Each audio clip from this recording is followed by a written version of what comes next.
Nazi एकाग्रता शिविरों की मुक्ति के बाद कैदियों द्वारा गार्डों को बेरहमी से मारने की कहानी अप्रैल 1945 में मित्र देशों के सैनिकों ने नाजी एकाग्रता शिविरों को मुक्त करना शुरू किया। जो उन्हें मिला वह कोई कैदियों का शिविर नहीं था, बल्कि मौत की एक फैक्ट्री थी। शवों के ढेर, सक्रिय भट्ठियां और त्वचा और हड्डियों में सिमटे बचे हुए लोग। लेकिन सबसे क्रूर बात उनके आगमन से पहले नहीं, बल्कि ठीक बाद में हुई। कैदियों ने नाजी गार्डों को अपने ही हाथों से मार डाला। कोई आदेश नहीं था, न कोई मुकदमा, न कोई सीमा। कुछ को पंक्ति में खड़ा कर गोली मारी गई, अन्य को पीट पीट कर मार डाला गया। कई कांपो और एसएस के सदस्य उसी दिन मारे गए, चुपचाप, बिना किसी रिकॉर्ड के, बिना किसी दया के। अमेरिकी सैनिकों ने दूसरी ओर देखा। कुछ मामलों में उन्होंने सहायता की, अन्य में उन्होंने बस हस्तक्षेप नहीं किया। दाखाओ, बुचेनवाल्ड, बर्गन बेल्सेन। हर मुक्त किया गया शिविर एक अनौपचारिक न्याय का मंच भी था, जिसका शायद ही कभी उल्लेख होता है। क्या था जिसने उन हत्याओं को जन्म दिया? किसने उन्हें अनुमति दी? और क्यों इस इतिहास के हिस्से को दशकों तक चुप रखा गया? यह कहानी है उस समय की, जब एकाग्रता शिविरों की मुक्ति के बाद क्या हुआ। कैंपों की मुक्ति। जब नर्क ने अपने द्वार खोले, 1945 की वसंत ऋतु ने तृतीय रेह का पतन और मित्र देशों की सेनाओं की जर्मनी के हृदय की ओर अंतिम प्रगति को चिह्नित किया। जो उन्होंने उस यात्रा में खोजा, उसने न केवल युद्ध की नैतिक भावना को बदल दिया, बल्कि हमेशा के लिए इस बात को भी बदल दिया कि मानवता अपनी ही क्रूरता की क्षमता को कैसे समझती है। 29 अप्रैल को अमेरिकी 7वीं सेना की इकाइयां बवेरियाई शहर दाखाओ के निकट पहुंची। जो पहले एक और कैदियों का शिविर लगता था, उसने शीघ्र ही बर्बरता का एक अभूतपूर्व आयाम उजागर किया। मुख्य द्वार तक पहुंचने से पहले सैनिकों को एक मालगाड़ी एक मोड़ पर खड़ी मिली। उसके अंदर छोड़े गए माल की तरह ढेर किए गए लगभग 2000 शव सड़न की उन्नत अवस्था में पड़े थे। ये दृश्य स्थिर लेकिन वाचाल उन अनुभवी सैनिकों को भी स्तब्ध कर गया, जिन्होंने यूरोप में 500 दिनों तक युद्ध किया था। प्रभाव केवल दृश्य नहीं था। गंध गाढ़ी, मीठी और बीमार कर देने वाली वर्दी, त्वचा और स्मृति में बस गई। यह एक उपस्थिति थी जिसे नजरअंदाज नहीं किया जा सकता था और न ही तुरंत समझा जा सकता था। जो आगे हुआ वह युद्ध नहीं था, बल्कि अज्ञेय की ओर एक यात्रा थी। शिविर में प्रवेश करते ही अमेरिकी सैनिकों को शारीरिक गरिमा से पूर्णतः वंचित मानव आकृतियां मिली। कंकाल जैसे पुरुष धारीदार चिथड़ों में लिपटे मुश्किल से चलते हुए उन लोगों की ओर बढ़ते थे, जो उस क्षण जीवन की असंभव प्रतीक्षा का प्रतीक बन चुके थे। कई का वजन 40 किलो से भी कम था। कुछ खड़े भी नहीं हो सकते थे। अन्य लोग बोलने से पहले ही गिर जाते थे। शिविर के एक कोने में 3 आकृतियां एक सफेद झंडा लिए खड़ी थीं। रेड क्रॉस के एक स्विस अधिकारी ने 2 ऐसे सदस्यों के साथ मिलकर परिसर की औपचारिक आत्मसमर्पण की घोषणा की। शिविर के अंदर 30,000 से अधिक कैदी भूख, बीमारी और भीड़भाड़ की स्थिति में जीवित थे। जिन बैरकों को कुछ 100 लोगों को रखने के लिए डिजाइन किया गया था, उनमें अब एक एक में 1000 से अधिक लोग थे। बाहर इमारतों के बीच वे शव पड़े थे जो अंतिम दिन तक जीवित नहीं रह सके। सैनिकों को यातना कक्ष, लाशों से भरे कमरे और अभी भी गर्म भट्ठियां मिली। कुछ शवों को मरे कुछ ही घंटे हुए थे, अन्य पूरी तरह सड़ चुके थे। ये संरचनाएं कार्यात्मक और सुव्यवस्थित एक विकृत तर्क को प्रकट करती थीं। हर कोना मानवता से वंचन, हर आशा के प्रणालीगत उन्मूलन को अधिकतम करने के लिए डिजाइन किया गया था। सैन्य सिद्धांत ने इन पुरुषों को दुश्मन सेनाओं का सामना करने के लिए तैयार किया था, न कि औद्योगिक संहार के प्रमाण खोजने के लिए। आत्मसमर्पण कर चुके दुश्मन और अपराध करने वाले के बीच की रेखा धुंधली हो गई थी। भावनाएं स्तब्धता, क्रोध और एक अभूतपूर्व नैतिक पक्षाघात के बीच झूल रही थीं। ऐसी ही घटनाएं मानचित्र के कई स्थानों पर दोहराईं। बर्गन बेल्सेन में ब्रिटिश बलों को 60,000 कैदी मिले जो हजारों शवों के बीच रह रहे थे। ऑन्शविट्स में सोवियत सैनिकों को मानव बाल, दांतों और बच्चों के जूतों से भरे गोदाम मिले। बुचेनवाल्ड में अमेरिकियों को 20,000 से अधिक बचे लोग मिले, जिनमें सैकड़ों बच्चे शामिल थे। इस नकारे नहीं जा सकने वाली सच्चाई के सामने मित्र राष्ट्रों की प्रतिक्रिया केवल सैन्य नहीं थी। जनरल आइजनहावर ने कुछ सप्ताह ऑर्डर ऑर्डरूफ शिविर का दौरा करते हुए जो कुछ भी मिला उसकी व्यवस्थित दस्तावेजीकरण का आदेश दिया। तस्वीरें, फिल्में, गवाही रणनीति से नहीं बल्कि ऐतिहासिक पूर्वानुमान से। वे समझते थे कि एक दिन इस भयावहता को वे लोग नकारेंगे जिन्होंने इसे नहीं देखा।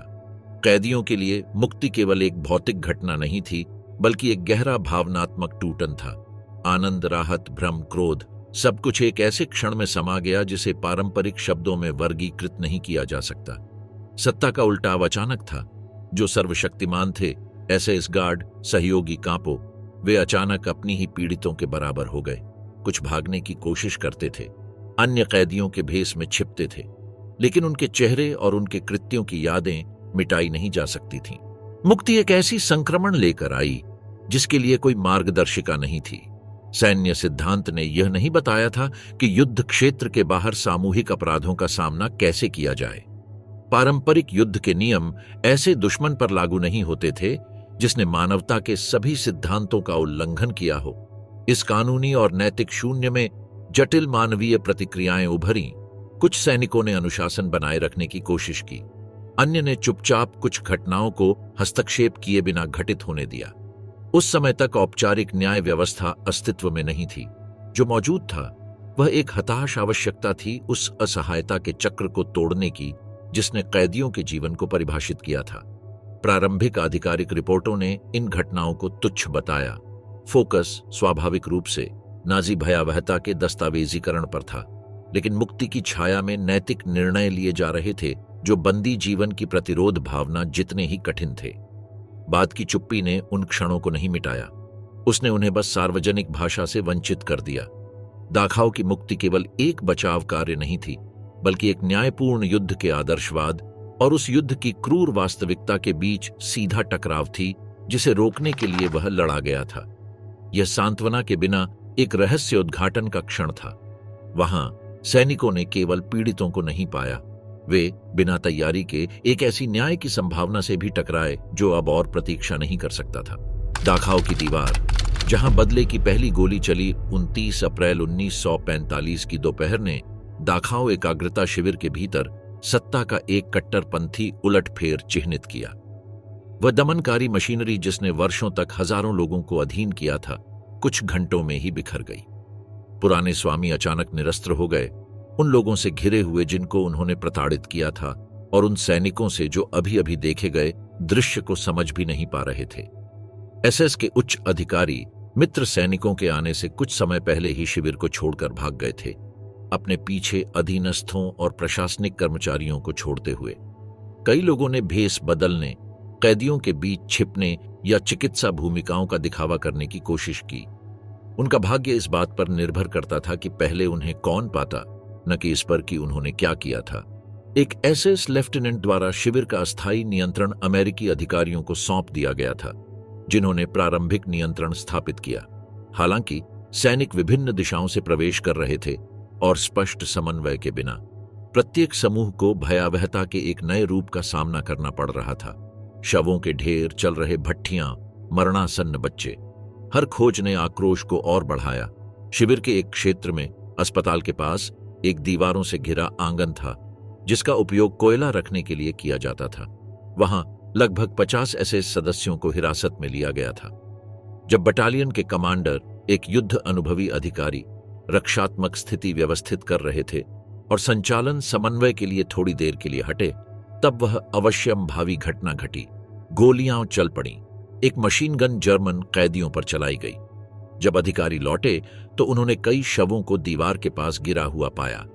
उन्होंने फौरन फायरिंग रुकवाई और अनुशासन का आदेश दिया। यह दृश्य उन लोगों की स्मृति में गहरे छप गया जिन्होंने उस अराजकता को देखा और बाद में सैन्य रिपोर्टों में भी दर्ज हुआ।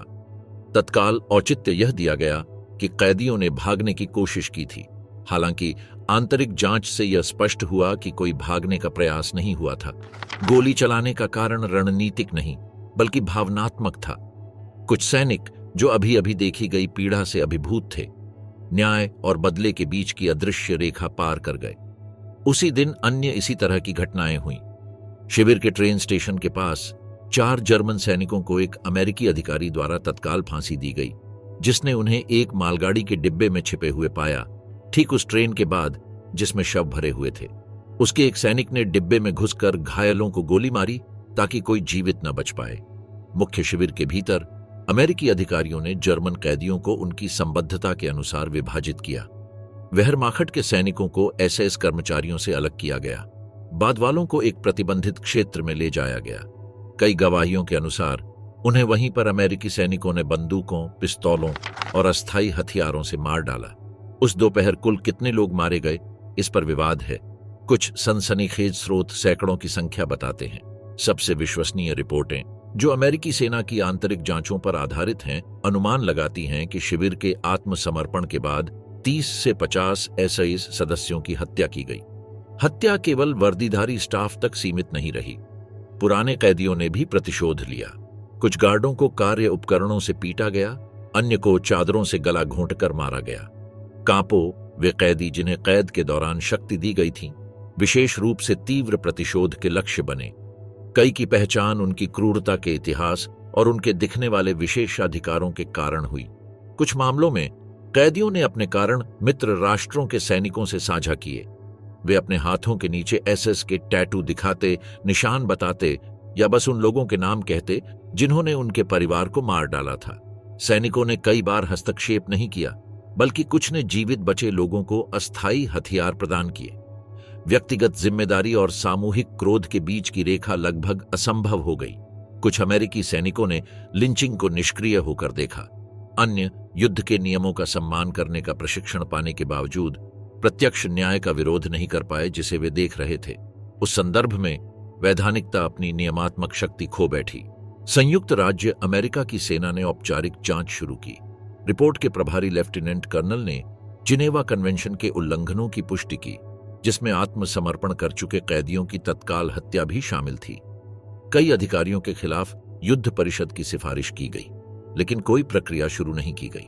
रिपोर्ट को जनरल जॉर्ज एस पैटन, जो उस समय बवेरिया में सैन्य गवर्नर थे, को सौंपा गया। कई स्रोतों के अनुसार उन्होंने इसे बिना ज्यादा प्रक्रिया के खारिज कर दिया। उनका मौन औचित्य सीधा था। उन लोगों ने जो देखा उसके बाद उन्हें उनकी प्रतिक्रिया के लिए दोषी ठहराना नैतिक रूप से उचित नहीं लगता था। मामले की समीक्षा करने वाले सैन्य वकील ने एक निष्कर्ष लिखा जो सामान्य दुविधा को संक्षेप में प्रस्तुत करता है। जो हुआ वह अवैध था, लेकिन उसे उस चरम संदर्भ से बाहर नहीं आंका जा सकता जिसमें वह हुआ था।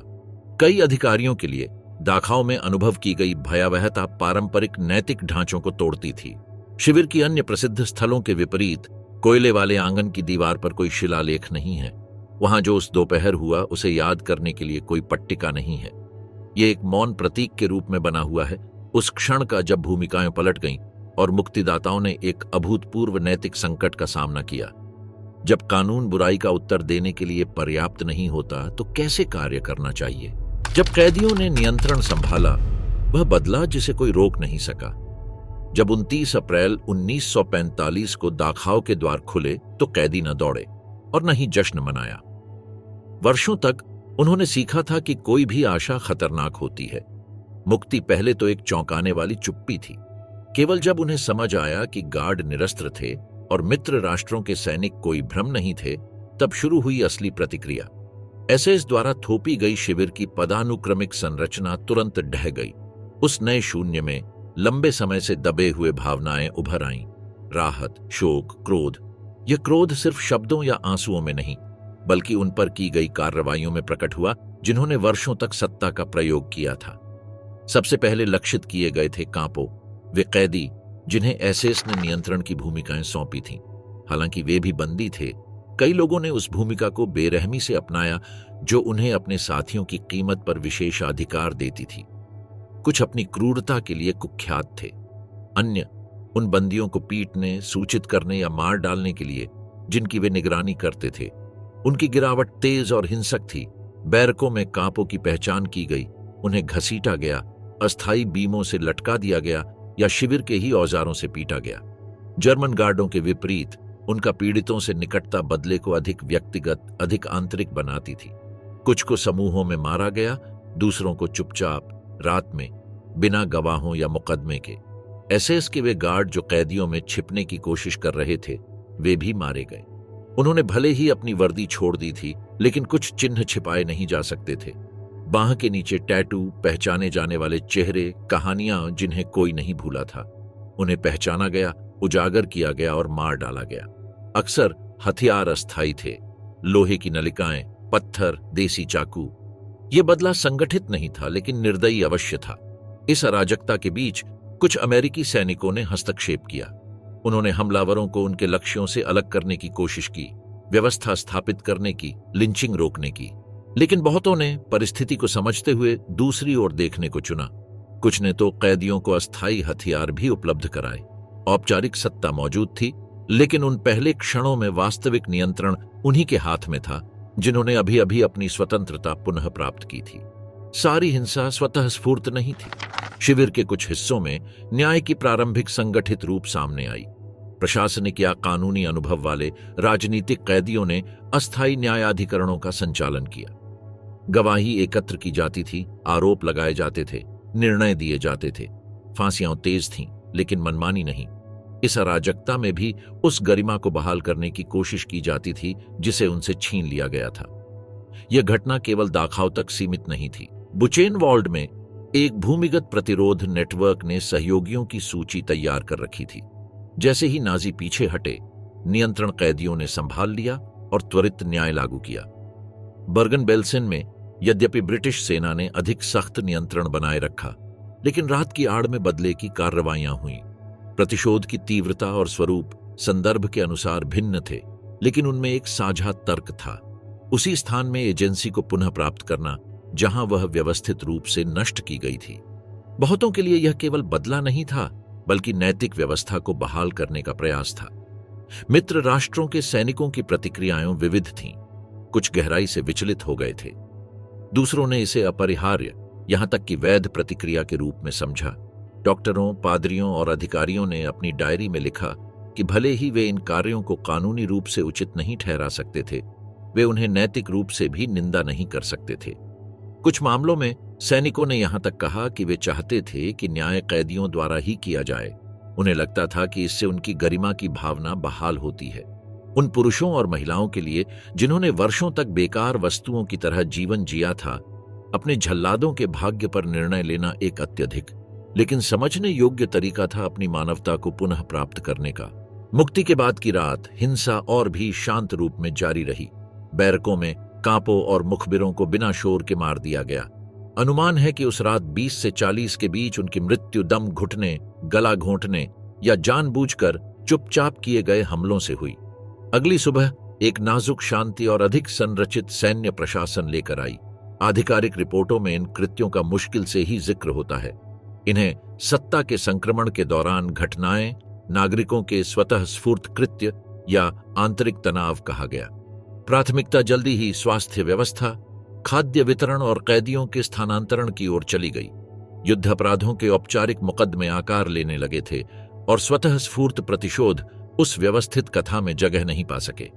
कई जीवित बचे लोगों के लिए ये घटनाएं एक जटिल रहस्य बनकर रह गईं।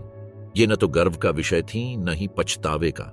वे भावनात्मक जरूरत, नैतिक न्याय और अभूतपूर्व उत्पीड़न प्रणाली के प्रति मानवीय प्रतिक्रिया का मिश्रण थीं। समय के साथ कुछ लोगों ने गवाही दी, अन्य लोगों ने जो हुआ उस पर कभी बात नहीं की। होलोकॉस्ट की सामूहिक स्मृति में ये क्षण एक धुंधली सीमा में रह गए, न पूरी तरह से छिपे हुए, न ही पूरी तरह से स्वीकारे गए। विद्रोह में डूबे शिविर। जब अराजकता से फूटी न्याय की लौ, शिविरों के कर्मचारियों के खिलाफ प्रतिशोध की जो लहर दाखाओं में उठी थी, वह केवल वहीं नहीं रुकी। यह पूरे यूरोप में फैले उन एकाग्रता शिविरों में भी दिखाई दी जिन्हें युद्ध के अंतिम महीनों में मुक्त किया गया था।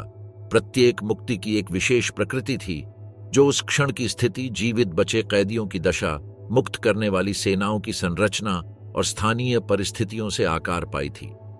फिर भी जहां कहीं भी एसएस गार्ड या कांपो बचे हुए थे, वहां किसी न किसी प्रकार की प्रतिशोधात्मक कार्रवाई हुई, स्वतः स्फूर्त हिंसा से लेकर संगठित हत्याओं तक। ऑड्रुफ, जो मध्य जर्मनी में बुचेनवॉल्ड का एक उपशिविर था, 4 अप्रैल 1945 को अमेरिकी 4थी बख्तरबंद डिवीजन और 89वीं इन्फेंट्री डिवीजन की इकाइयों द्वारा मुक्त किया गया। यह जर्मन भूमि पर मुक्त किया गया पहला नाजी एकाग्रता शिविर बना। दाखाओ और अन्य प्रमुख शिविरों के विपरीत ऑड्रुफ को जल्दी में छोड़ दिया गया था। एसएस स्टाफ ने जबरन कैदियों से सामूहिक कब्रों को खोदवाकर शवों को जलवाया, फिर उन श्रमिकों को मार डाला और अमेरिकी सैनिकों के पहुंचने से पहले भाग निकले। गार्डों के भागने के बावजूद ऑर्डरूफ में भी प्रतिशोध हुआ।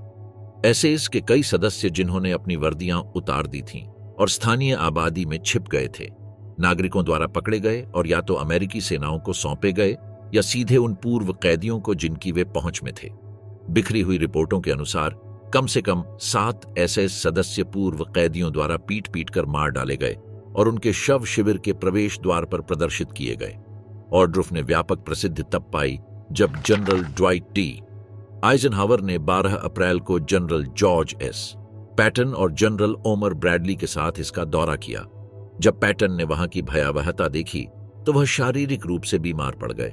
आइजनहावर ने पूर्ण दस्तावेजीकरण का आदेश दिया और यह सुनिश्चित किया कि जो इकाइयां युद्ध में लगी नहीं थीं, उन्हें भी वहां लाया जाए ताकि वे इस नरसंहार को स्वयं देख सकें। उन्होंने पास के गोथा शहर के मेयर और नागरिकों को भी साइट का दौरा करने का आदेश दिया, उनकी अनभिज्ञता की दलीलों को अस्वीकार करते हुए। बुचेनवाल्ड जर्मनी की सीमा के भीतर स्थित सबसे बड़े एकाग्रता शिविरों में से एक ने एक अलग परिदृश्य प्रस्तुत किया। जब 6ठी अमेरिकी बख्तरबंद डिवीजन की सेनाएं 11 अप्रैल 1945 को वहां पहुंची, एक आंतरिक प्रतिरोध संगठन पहले ही नियंत्रण संभाल चुका था। इस गुप्त नेटवर्क में मुख्य रूप से जर्मन राजनीतिक कैदी और सोवियत युद्धबंदी शामिल थे। उन्होंने गुप्त रूप से हथियार एकत्र किए थे, संचार प्रणाली स्थापित की थी और उस क्षण के लिए तैयारी कर रखी थी जब एसएस का नियंत्रण कमजोर होगा। जैसे ही अप्रैल की शुरुआत में एसएस ने बुचेनवाल्ड को खाली करना शुरू किया और हजारों कैदियों को मृत्यु मार्च पर मजबूर किया, प्रतिरोध सक्रिय हुआ। 11 अप्रैल को जब अमेरिकी सेनाएं निकट थीं, उन्होंने प्रहरी टावरों पर कब्जा कर लिया, बचे हुए गार्डों को निरस्त्र किया और शिविर का नियंत्रण स्थापित किया। जब अमेरिकी सैनिक पहुंचे, उन्होंने पाया कि कैदी प्रशासन पहले से ही चालू था और उसने एसएस स्टाफ और सहयोगियों को बाकी आबादी से अलग कर दिया था। स्पेनिश जीवित बचे लेखक जोर्गे सेम्प्रून ने अपनी संस्मरण ला एस्क्रितुरा ओ ला विदा में वर्णन किया कि कैसे प्रतिरोध समिति ने व्यवस्थित प्रतिशोध किया। अंतर्राष्ट्रीय शिविर समिति ने सूचियां तैयार की थीं। उन्हें पता था कि किसने मारा, किसने प्रताड़ित किया, किसने मरते हुए लोगों से खाना चुराया। जब अमेरिकी पहुंचे, दर्जनों एसएस और कांपो पहले से ही कैद में थे, सशस्त्र कैदियों द्वारा पहरे में रखे गए। बुचेनवाल्ड में हत्याएं दाखाओ की स्वतः स्फूर्त हिंसा से अधिक संगठित थीं। सोवियत युद्ध बंदियों की गवाही के अनुसार लगभग 80 से 100 एसएस सदस्य और कांपो अस्थायी न्यायाधिकरणों के बाद मारे गए। तरीकों में फांसी देना, कब्जा किए गए हथियारों से गोली मारना और कुछ मामलों में गार्डों को उन्हीं यातना की स्थितियों में डालना शामिल था जो उन्होंने कैदियों पर लागू की थीं। अमेरिकी बलों ने बड़े पैमाने पर इन कैदी नेतृत्व वाली प्रक्रियाओं को कई दिनों तक चलने दिया, इससे पहले कि वे पूरे शिविर पर सैन्य नियंत्रण स्थापित करते। तब तक अधिकांश पहचाने गए अपराधी प्रतिशोध का सामना कर चुके थे। 12वीं सेना समूह के कर्नल रॉबर्ट एलेन ने बाद में कहा, हम समझ गए थे कि हम एक उलटा न्याय देख रहे थे, लेकिन जो इन पुरुषों ने सहा था, उसके बाद हम कौन होते थे उन्हें जज करने वाले। बर्गन बेल्सन, जिसे 15 अप्रैल 1945 को ब्रिटिश बलों ने मुक्त किया, किसी भी पश्चिमी शिविर की सबसे भयावह मानवीय स्थिति प्रस्तुत करता था। ब्रिटिश 11वीं बख्तरबंद डिवीजन को लगभग 60,000 कैदी मिले, अधिकांश गंभीर रूप से बीमार, जो 13,000 बिना दफन शवों के बीच रह रहे थे। प्रथम ब्रिटिश चिकित्सा अधिकारी ने इसे दुःस्वप्न की जगह कहा। जीवित लोग मृतकों के बीच पड़े थे, दिनों से बिना भोजन और जल के, सब अकल्पनीय पीड़ा में। बर्गन बेल्सैन में प्राथमिकता चिकित्सा सहायता थी, न कि सुरक्षा या न्याय। हालांकि ब्रिटिशों ने शिविर कर्मचारियों के प्रति एक विशिष्ट दृष्टिकोण अपनाया। दाखाओ या बुचेनवाल्ड के अमेरिकी बलों के विपरीत, उन्होंने व्यवस्थित रूप से पकड़े गए ऐसे सदस्यों को शवों के निपटान कार्यों में लगाया। लगभग 80 गार्डों को अपने हाथों से शवों को सामूहिक कब्रों तक ले जाने को मजबूर किया गया। इस दौरान उन्हें बीमारियों से बचाव के लिए कोई सुरक्षा उपकरण उपयोग करने की अनुमति नहीं दी गई। ब्रिटिश चिकित्सा रिपोर्टों के अनुसार लगभग 20 गार्डों ने लाशों के कारण टाइफस का संक्रमण पकड़ लिया और कुछ ही दिनों में मर गए। यह जबरन अंत्येष्टि में भागीदारी प्रतिशोध का एक भिन्न रूप थी, तात्कालिक रूप से कम हिंसक, परंतु कई गार्डों के लिए उतनी ही घातक। यह एक मनोवैज्ञानिक वक्तव्य भी था। अपराधियों को उनके अपराधों के भौतिक साक्ष्य का सामना करने को मजबूर करना। ब्रिटिश कप्तान डेरिक सिंगटन, जिन्होंने इस अभियान की निगरानी की, ने कहा, हमने उन्हें हर चेहरा देखने के लिए मजबूर किया। कुछ रोए, कुछ उल्टी करने लगे। मुझे उनके लिए कोई सहानुभूति नहीं थी। यद्यपि बर्गन बेल्सेन में कैदियों द्वारा की गई संगठित हिंसा की अधिक प्रलेखित जानकारी नहीं है, जीवित बचे लोगों की गवाही से संकेत मिलता है कि रात के समय, जब ब्रिटिश निगरानी नहीं थी, चिन्हित कांपों और मुखबिरों को हिंसक प्रतिशोध का सामना करना पड़ा। पोलिश जीवित बचे जोसेफ रोजेनवासर ने याद किया, संध्या के बाद हमने हिसाब चुकता किया। जो सबसे क्रूर थे उन्हें बैरकों के पीछे ले जाया गया। कुछ ही सुबह तक जीवित बचे।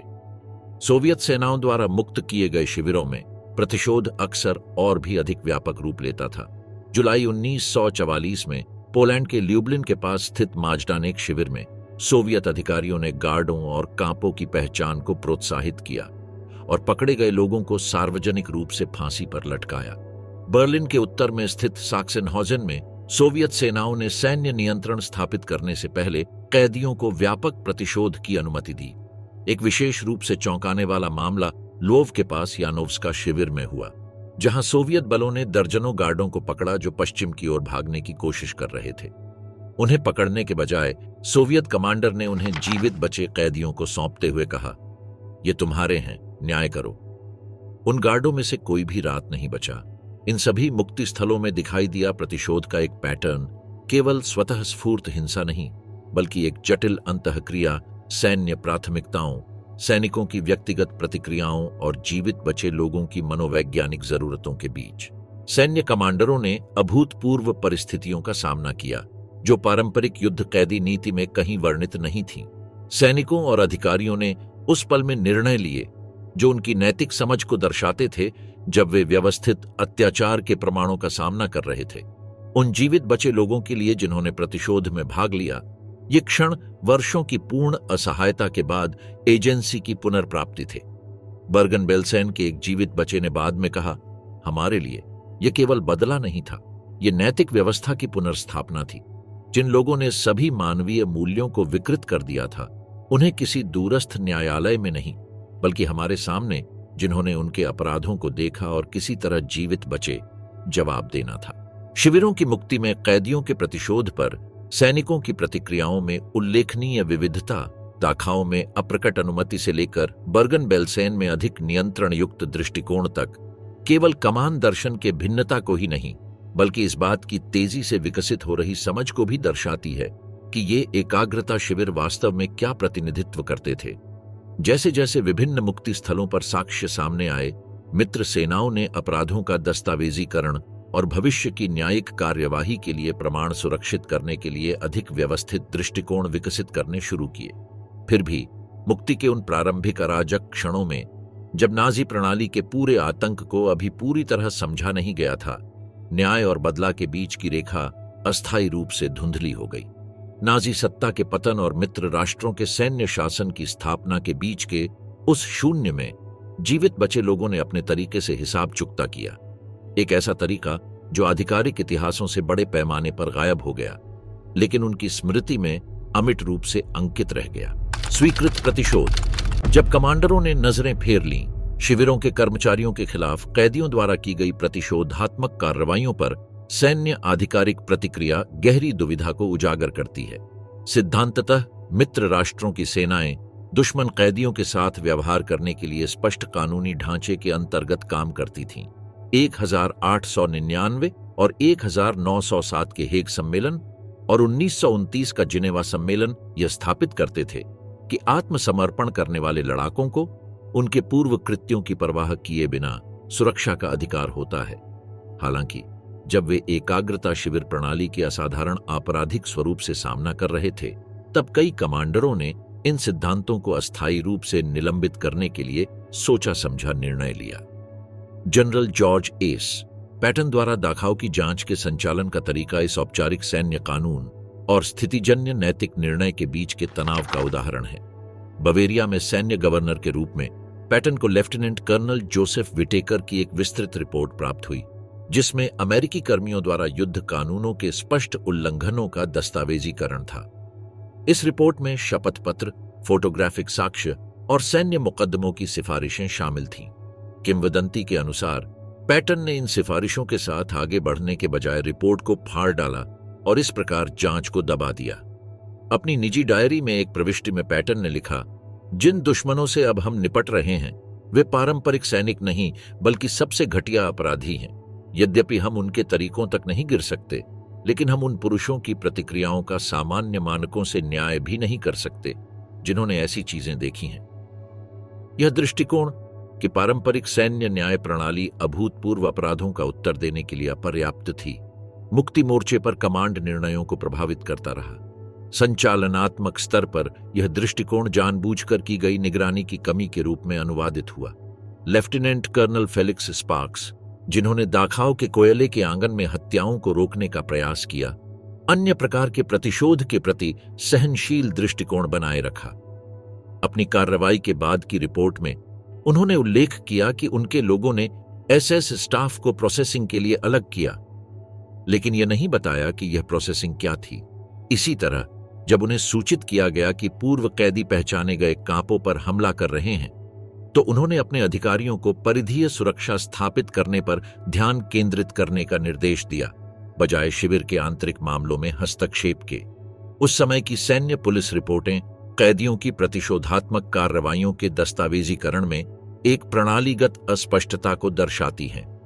एक विशिष्ट प्रविष्टि हो सकती थी, पहचाने नहीं गए पूर्व कैदियों ने कथित रूप से शिविर कर्मियों के खिलाफ अनधिकृत अनुशासनात्मक कार्यवाही की। सैन्य पुलिस हस्तक्षेप नहीं कर सकी क्योंकि स्टाफ की कमी थी और प्राथमिकता चिकित्सा स्थिति थी।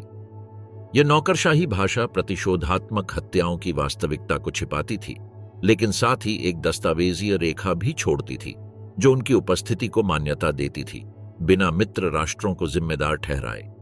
अंतर्राष्ट्रीय रेड क्रॉस, जो कई मुक्ति स्थलों पर उपस्थित थी, ने सख्ती से तटस्थ रुख बनाए रखा, जो विशेष रूप से जीवित बचे लोगों को मानवीय सहायता पर केंद्रित था। फिर भी रेड क्रॉस की आंतरिक संचारों से पता चलता है कि उन्हें इन प्रतिशोधों की जानकारी थी। दाखाओ में एक स्विस प्रतिनिधि ने जिनेवा मुख्यालय को लिखा, सैन्य अधिकारियों ने ऐसा लगता है कि कैदियों के लिए सामान्य प्रोटोकॉल को अस्थायी रूप से निलंबित कर दिया है। इन परिस्थितियों में यह अपरिहार्य हो सकता है। हमारी भूमिका को जीवित लोगों पर केंद्रित रहना चाहिए जिन्हें तत्काल सहायता की आवश्यकता है।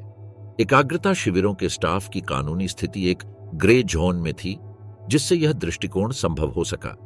यद्यपि तकनीकी रूप से वे जिनेवा सम्मेलन के अनुसार युद्धबंदी थे और उन्हें सुरक्षा का अधिकार प्राप्त था, मानवता के खिलाफ अपराधों में उनकी भागीदारी ने उन्हें मित्र राष्ट्रों के अधिकारियों की दृष्टि में एक अलग श्रेणी में रख दिया।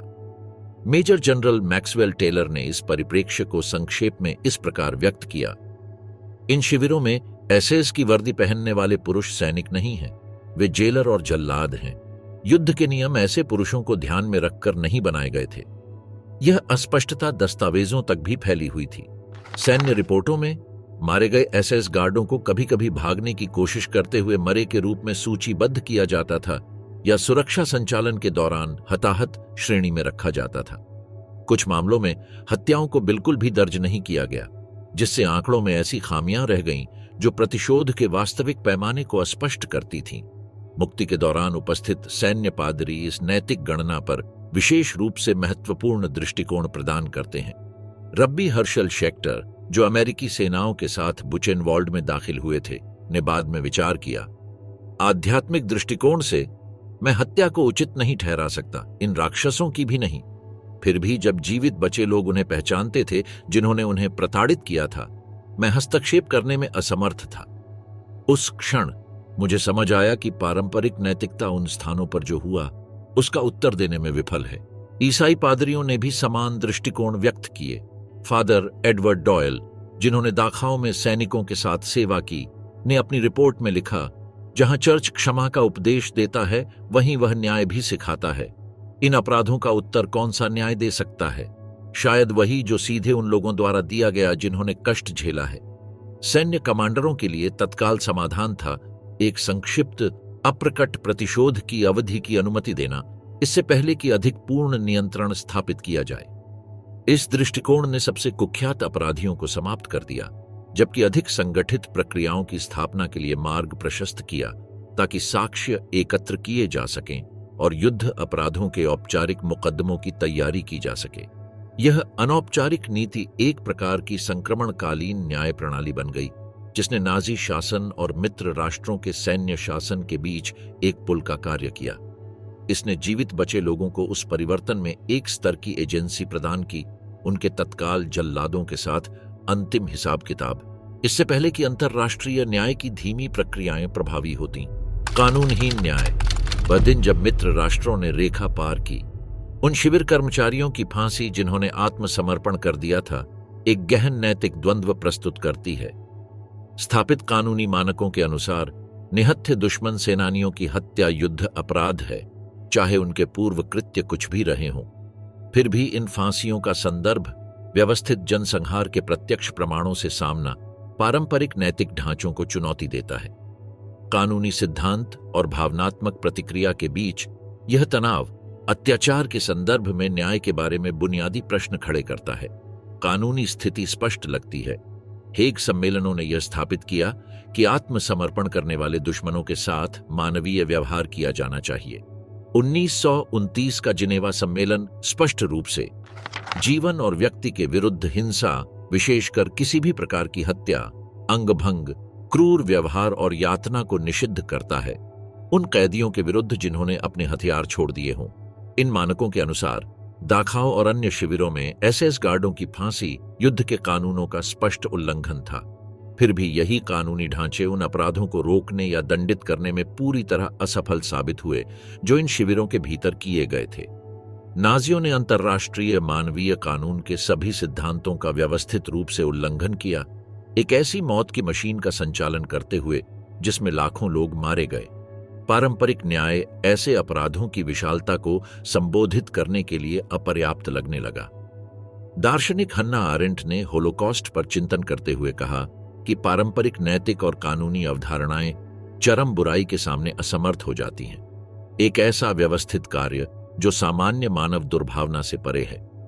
ऐसे संदर्भों में उन्होंने तर्क दिया, पारंपरिक न्याय के ढांचे अस्थायी रूप से ढह सकते हैं और नए नैतिक उत्तरों की आवश्यकता होती है। वे जीवित बचे जिन्होंने प्रतिशोध में भाग लिया, उनके लिए अमूर्त कानूनी सिद्धांतों का कोई अर्थ नहीं था जब उन्होंने व्यवस्थित क्रूरता को सीधे अनुभव किया था। कई लोगों ने यह महसूस किया कि पारंपरिक न्याय अपनी प्रक्रिया संबंधी गारंटियों, प्रमाण के मानकों और संभावित नरमी के साथ कभी भी उनके अनुभवों को सही ठहराने में सक्षम नहीं हो सकता था। दखाव के एक जीवित बच्चे ने, जिसने एक कांपो की घातक पिटाई में भाग लिया था, बाद में अपनी कार्रवाई को प्रतिशोध नहीं बल्कि एक विकृत हो चुके विश्व में नैतिक व्यवस्था की पुनर्स्थापना के रूप में वर्णित किया। अदालतें सटीक अपराधों और साक्ष्यों की मांग करती थीं, लेकिन वर्षों की सूक्ष्म यातनाओं, मनोवैज्ञानिक उत्पीड़न और गार्डों की मनोरंजनवश की गई हत्याओं को कैसे दस्तावेज किया जाए।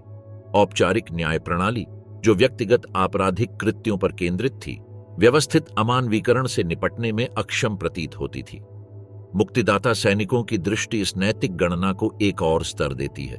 वे पुरुष जो सैन्य कानून का सम्मान करने के लिए प्रशिक्षित थे, खुद को उन सिद्धांतों पर प्रश्न उठाते हुए पाए जब उन्होंने औद्योगिक हत्या के प्रमाण देखे।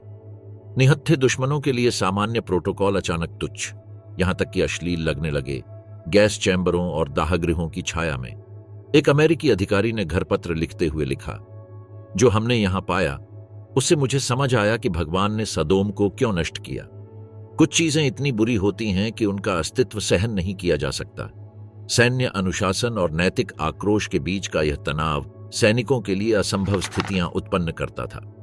एक मशीन गनर जिसने दाखाओं में आत्मसमर्पण कर चुके एसएस पुरुषों पर गोली चलाई ने बाद में खुद को अपने से बाहर महसूस करते हुए वर्णित किया, जैसे वह अपनी ही हरकतों को भय और असहायता से देख रहा हो। अन्य लोगों ने अस्थायी नैतिक स्पष्टता की बात की, यह दृढ़ विश्वास कि उस विशिष्ट संदर्भ में निहत्थे दुश्मनों की हत्या पर सामान्य प्रतिबंध लागू नहीं होते।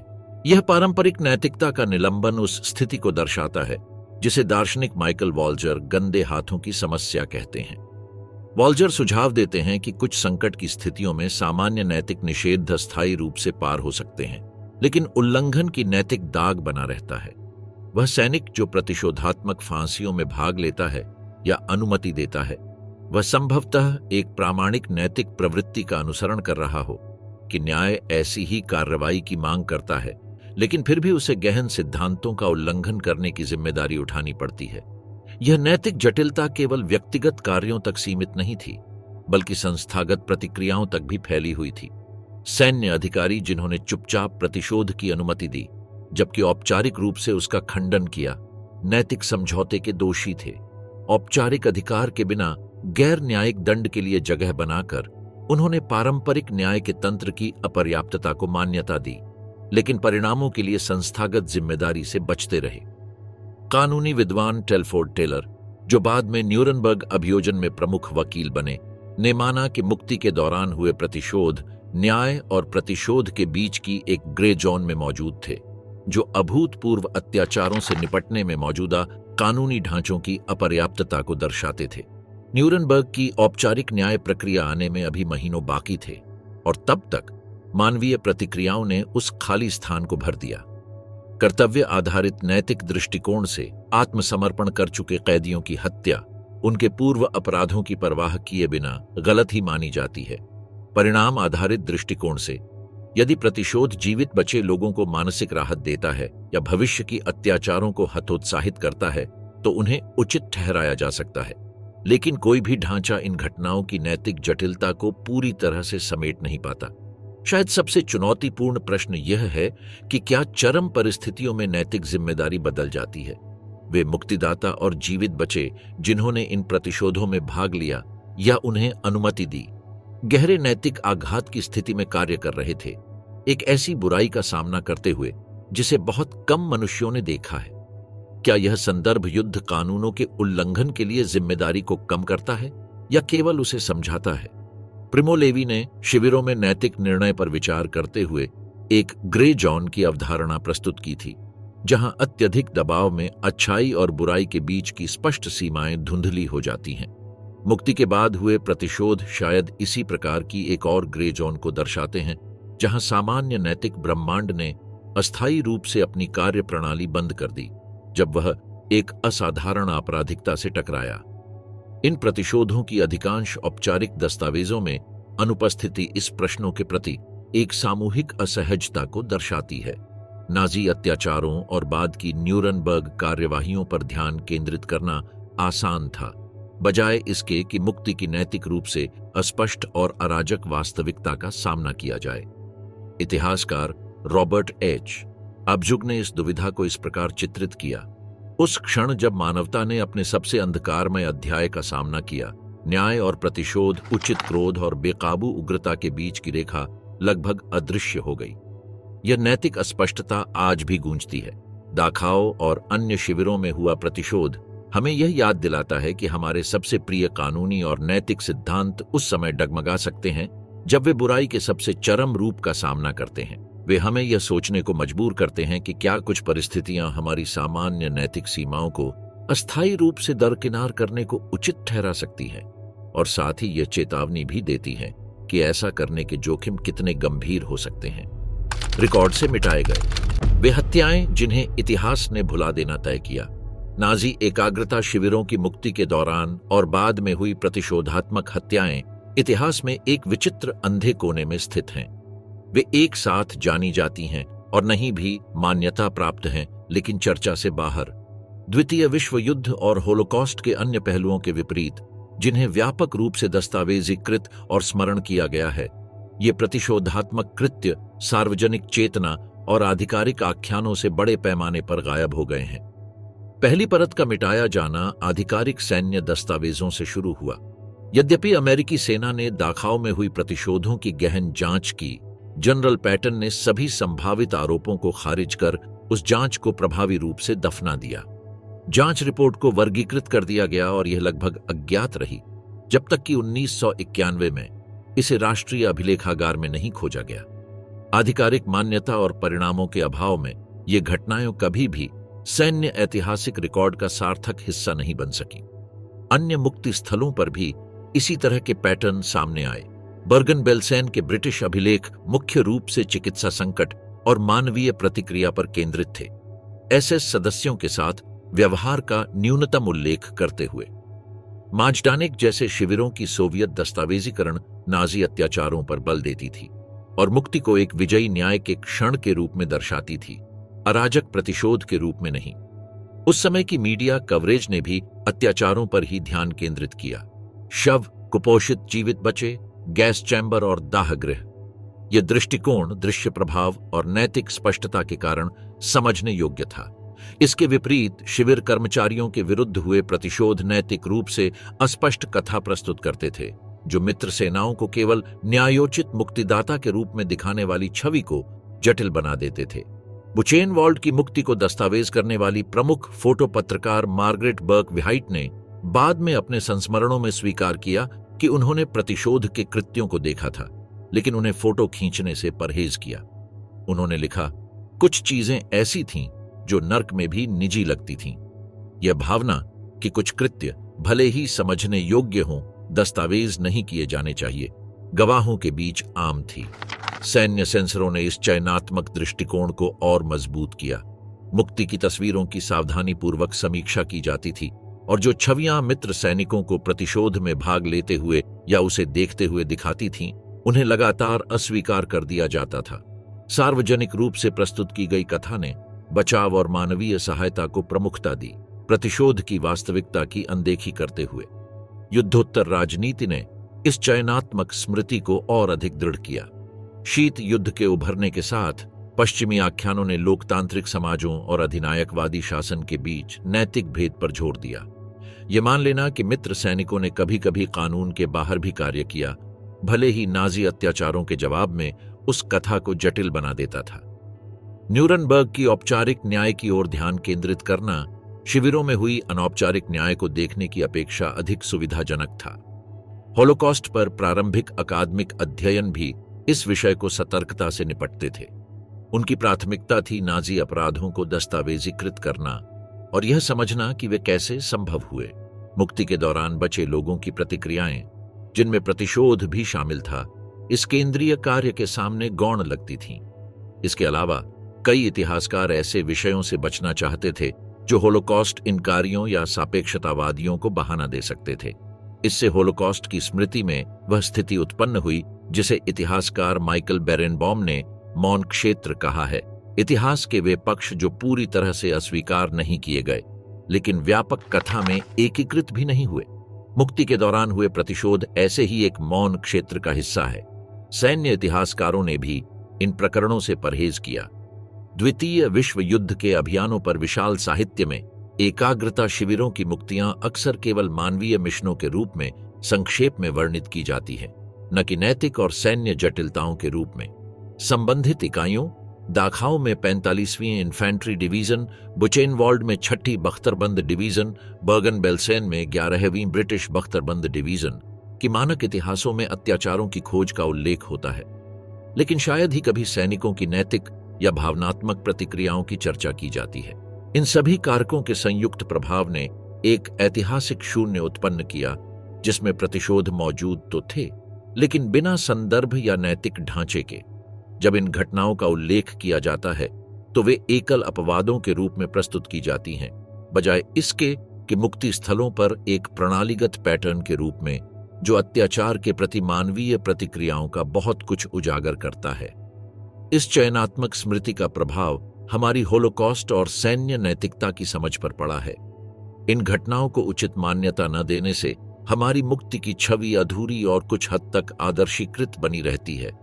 उन जीवित बचे लोगों की बाहों में मित्र सैनिकों के स्वागत की सुसज्जित छवियां अत्याचार के प्रति मानवीय प्रतिक्रियाओं की जटिल और अस्त-व्यस्त वास्तविकता को ढंक देती है। हाल के दशकों में एक अधिक परिष्कृत इतिहास लेखन ने इन अंतरालों को संबोधित करना शुरू किया है। डैनियल गोल्डहेगन, रॉबर्ट अबजुग और डेबोरा ड्वर्क जैसे इतिहासकारों के कार्यों ने इन प्रतिशोधों को मुक्ति और उसके परिणामों की व्यापक कथाओं में शामिल किया है। होलोकॉस्ट संग्रहालयों और स्मारकों ने धीरे धीरे ऐसी जटिल दृष्टिकोण अपनाने शुरू किए हैं जो प्रतिरोध और प्रतिशोध जैसे अनुभवों को भी मान्यता देते हैं। शायद सबसे महत्वपूर्ण यह है कि स्वयं जीवित बचे लोगों की गवाहियां, जो शोआ फाउंडेशन जैसी संस्थाओं द्वारा संकलित की गई हैं, इन घटनाओं के वृत्तांतों को अधिकाधिक रूप से शामिल कर रही हैं। जैसे जैसे वह पीढ़ी वृद्ध होती जा रही है जिसने होलोकॉस्ट को जीवित अनुभव किया, कई लोग अब अधिक खुलकर उन पहलुओं के बारे में बोल रहे हैं जिन्हें पहले साझा करना अत्यधिक विवादास्पद या जटिल माना जाता था। यह क्रमिक उजागर होना नाजी अपराधों की नैतिक भयावहता को कम नहीं करता और न ही यह प्रतिशोध के क्षणिक कृत्यों को योजनाबद्ध नरसंहार के समकक्ष ठहराता है, बल्कि यह उन लोगों की पूर्ण मानवता को मान्यता देता है जिन्होंने पीड़ा झेली, उनकी क्रोध की क्षमता के साथ साथ उनकी सहन शक्ति, प्रतिशोध की शक्ति के साथ साथ क्षमा की भी। जैसा कि जीवित बचे प्रिमो लेवी ने लिखा, हम संत नहीं हैं न ही दार्शनिक, हमारी मानवता में बुराई करने की क्षमता भी शामिल है, जैसे कि भलाई करने की। इसे नकारना उन बातों को नकारना है जो हमने शिविरों में सीखी हैं। दाखाओ, बुचेनवाल्ड, बर्गन बेल्सेन और अन्य शिविरों में हुए प्रतिशोध असाधारण बुराई के सामने मानवीय प्रतिक्रियाओं की जटिलता का प्रमाण है। न पूरी तरह वैध, न ही उनके संदर्भ से बाहर पूरी तरह समझने योग्य। ये ऐसे क्षण थे जब सभ्यता की सामान्य सीमाएं थोड़े समय के लिए एक अधिक मौलिक न्याय के समक्ष झुक गईं। इन शिविरों के जीवित बचे लोगों के लिए अपने जल्लादों से प्रतिशोध लेने का अवसर भले ही थोड़े समय के लिए ही क्यों न हो, केवल बदला नहीं था। यह वर्षों की पूर्ण असहायता के बाद एजेंसी की पुनर्प्राप्ति थी। यह घोषणा थी कि वे अब त्याज्य वस्तुएं नहीं, बल्कि ऐसे मानव हैं जो निर्णय और कर्म करने में सक्षम हैं। उनके निर्णयों की नैतिक जटिलता उस असंभव स्थिति को दर्शाती है जिससे वे गुजरे थे। इन घटनाओं के 75 वर्षों बाद शायद अब हम उन्हें इस भय के बिना पहचान सकते हैं कि ऐसा करना नाजी अपराधों के प्रति हमारे नैतिक निर्णय की स्पष्टता को कम कर देगा। मुक्ति के दौरान हुए प्रतिशोध को समझना होलोकॉस्ट की परिणतियों की हमारी समझ में गहराई जोड़ता है और हमें याद दिलाता है कि नैतिक निश्चितताएं अक्सर असाधारण बुराई के सामने डगमगाने लगती हैं। इसी मान्यता में इतिहास के सबसे अंधकारमय अध्यायों में से एक के प्रति एक अधिक पूर्ण और ईमानदार उत्तरदायित्व निहित है।